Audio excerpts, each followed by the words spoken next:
Hi, my name is David Belvin. Got into e-bikes for the first time last June.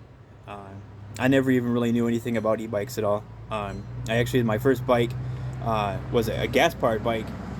It was really loud to get any kind of speeds, and only did like 25 miles an hour. So I ended up selling that and getting an e-bike because it was kind of like the big thing. But I really didn't know anybody that had any, and I don't. I know one person I sold another e-bike to that I built. Um, and he rides it, but he doesn't, know much about how to build them or anything like that. So this has been definitely an adventure and a discovery because like I said, I don't know anybody at all that knows anything about these things at all. So I basically reading a lot of information and watching a lot of YouTube videos.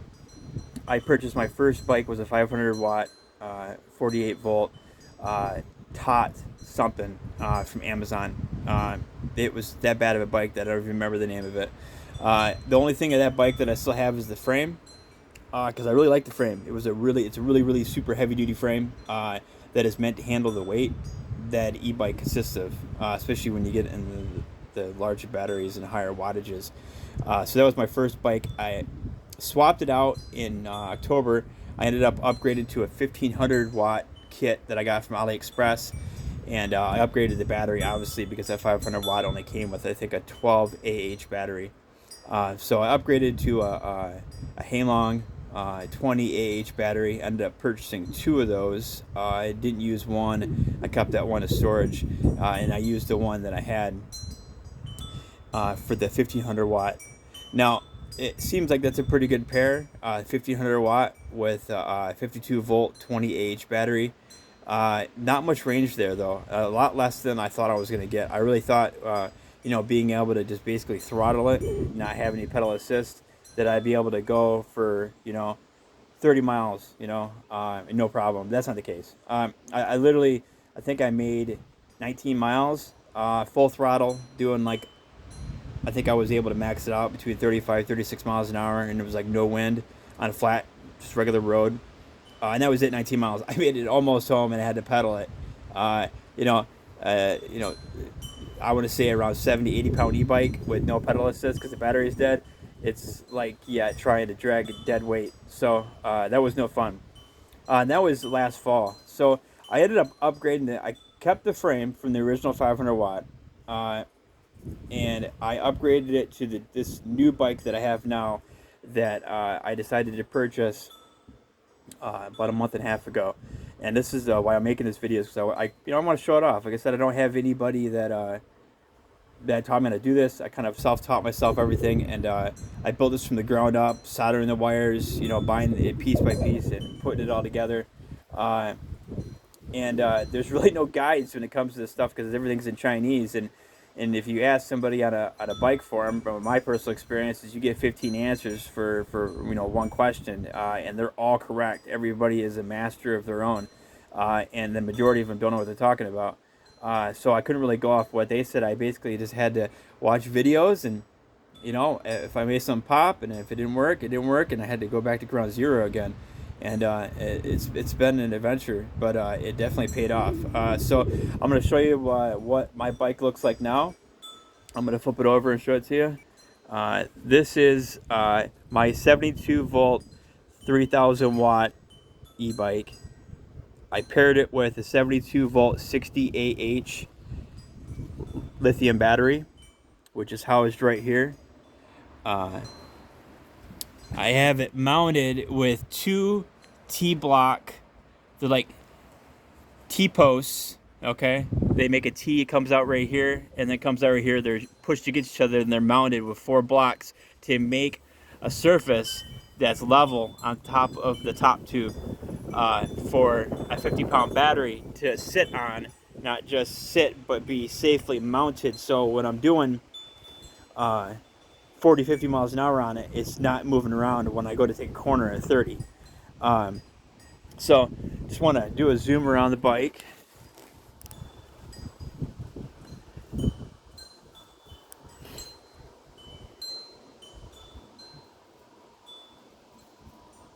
GPS on it.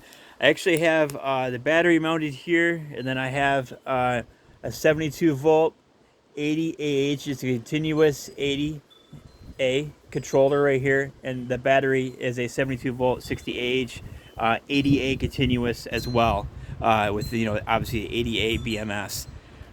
I got a turn signal system on here. I really debated on getting a hardwire system where it's all hardwired through it, and the electrical system for that is ridiculous. I'm not going to do it. I'd rather charge these that cost me $70 than investing the $400 or $500 it would cost me, and the time and labor.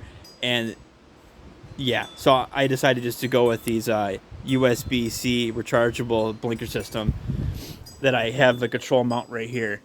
I have an alarm system right here that I can pull. It's ridiculously loud. I also have it paired with this light actually is hooked up to the battery, and then I have a horn hooked up to the battery. I'll turn it on in a second.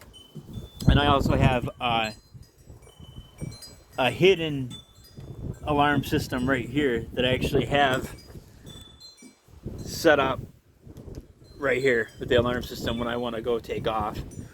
Then I have the kryptonite. I just thought it looked cool here, mounted on top of the battery. It just kind of slides in there out here. And I got all my stuff to fix my bike sectioned right here, and then set right here, all my tools and stuff like that. The triangle hand jacks right here are very useful. And I got the turn signals in the front. These are some of the best tires that I've ever owned. They are strictly made for the road, and they grip the road like nothing else.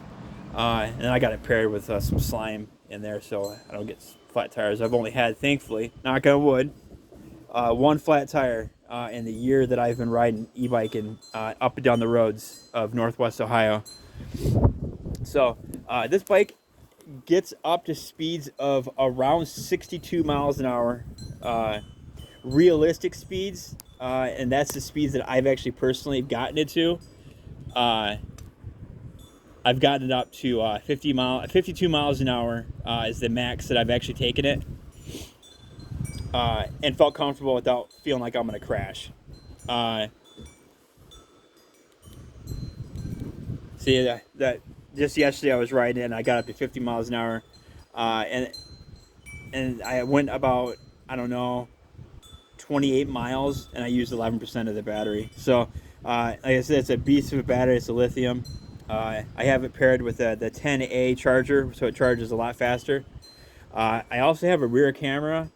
I have dual mirrors, and they really do help, but nothing like having a mirror on the back right here, of having the camera, being able to see cars come up on you, because just to be honest, drivers are ridiculously idiotic. They just don't treat a bike, especially a bike like an e-bike that's going fast, like a car, and they should. They just whip right by them, So that's for another video, I guess, talking about drivers and how horrible they are with bikes. But yeah, I just wanted to show off my bike.